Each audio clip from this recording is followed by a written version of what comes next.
উত্তরপ্রদেশের প্রয়াগরাজ্যে মহাকুম্ভে চা বিক্রি করতে গিয়ে মৃত্যু হলো বছর 42-এর রঞ্জন বিশ্বাস নামে এক ব্যক্তির। 7 দিন আগে মুর্শিদাবাদ জেলার শামশেরগঞ্জের নিমতিতা এলাকার বাসিন্দা রঞ্জন বিশ্বাস চা বিক্রি করতে যায় প্রয়াগরাজের মহাকুম্ভে। কিন্তু বৃহস্পতিবার বিকেলে রাস্তার ধারে দাঁড়িয়ে থাকার সময় এক মোটর বাইক আরোহী রঞ্জন বিশ্বাসকে ধাক্কা মারে।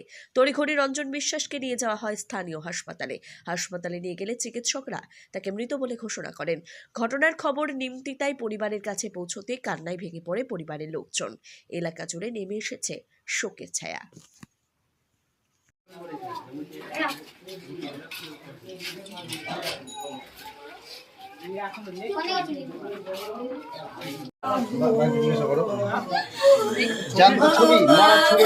ছবি আছে দাদা, কই বের করো ছবি,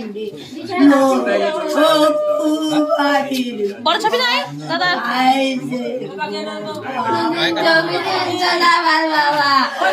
কিনে দেবো, গ্যাস কিনে দেবো, আমি বাড়ি এসেছি বাবা, কোনো চিন্তা করে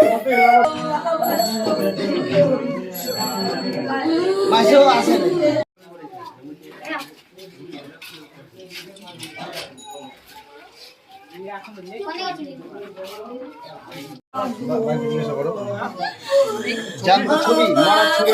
ছবি আছে দাদা, কই বের করো ছবি,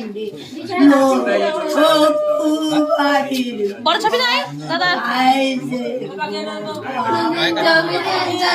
বাবা কিনে দেবো, গ্যাস কিনে দেবো, আমি বাড়ি এসেছি বাবা, কোনো চিন্তা করে মাসেও আসে